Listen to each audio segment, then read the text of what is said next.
ये कायरता का भाव है। हम नेतृत्व से कुछ कह भी नहीं पा रहे हैं और उसके बाद अगर धोखाधड़ी करना, ये करेक्टर में नहीं होना चाहिए। कांग्रेस के नेता का बयान आया है, मेरे कान खड़े हुए। कांग्रेस के नेता का बयान आया है तो मेरे कान खड़े हुए हैं, पर नेतृत्व संज्ञान में लेगा।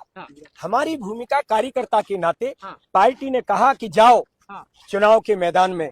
मैंने अपना सर्वश्रेष्ठ देने का, होनी जैसा नहीं है, पर ये कितनी हुई है, कहाँ हुई है, किस किसने की है, ये नेतृत्व संज्ञान में हमारे साथ। दुर्भाग्य से अगर किसी कार्यकर्ता के स्वभाव व्यवहार में आई तो स्वभाव में परिवर्तन करना चाहिए, पर ये अभी बातें आई नहीं है।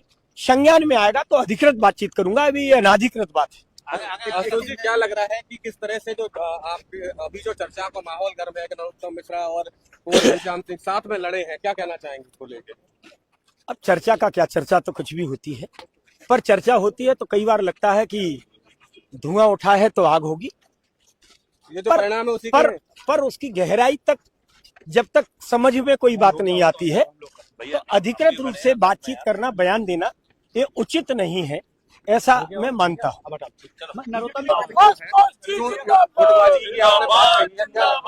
वाकई हुई है। एक ही सवाल सब लोग कर रहे हैं, उसी सवाल के जवाब में आप लोग शामिल हो जाया करिए। मुझे अन्य राजनीतिक दलों के नेताओं के माध्यम से पता चला, राजनीति में ये होना कोई अनहोनी जैसा नहीं है, ये आप समझिए।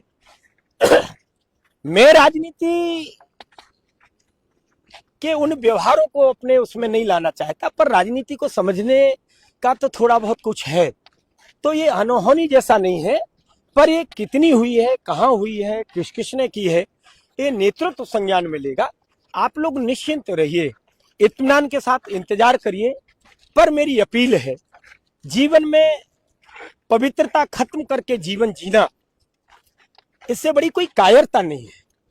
जिस दिन हमें मन में ये लगेगा कि इस क्षेत्र में मुझे काम नहीं करना है, उस दिन डंके की चोट पर कह दूंगा कि नहीं करना है, पर मुझे करना है, ये कायरता का भाव है। हम नेतृत्व से कुछ कह भी नहीं पा रहे हैं और उसके बाद अगर धोखाधड़ी करना, ये करेक्ट